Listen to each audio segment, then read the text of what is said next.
And now it's time for your Words of Wisdom Wednesday. This story is about a young lady waiting for her flight. Now, this particular lady has just got off a plane and awaiting a connecting flight which was slightly delayed. Now, instead of getting into a huff about it, she decides she's going to catch up on some reading. Before she sits down, she smells a wonderful smell. There is a fresh baked batch of chocolate chip cookies that were just placed out at one of the airport stores, and without haste, the lady runs over to the batch and grabs 6 cookies and throws them in her purse. Soon after, the lady is comfortably sitting down in the waiting area reading her book next to a man she's never met, and between them, a batch of chocolate chip cookies. A few pages into her read, the lady blindly fumbles towards the cookies, taking one of them out of the bag. To her surprise, the man also takes a cookie. This shocks the lady, but it's just one cookie, and it's not worth the uproar, so she decides to ignore it. A few minutes later, the young lady picks up another cookie, and to her surprise, the man then takes 2 cookies this time around.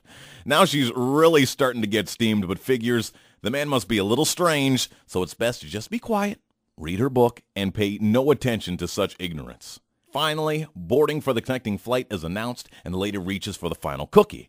At the same time, the man makes his move for the final cookie, and their hands meet in the middle. The man then looks her in the eye, breaks it in half, tilts his head slightly, and shrugs, offering her up a piece. Well, that was it. The lady was astonished, not to mention upset and disgusted by the man's behavior, and finally decided to call him out on it. Gave the man a short tongue lashing, threw her book into her purse, and got onto the connecting flight.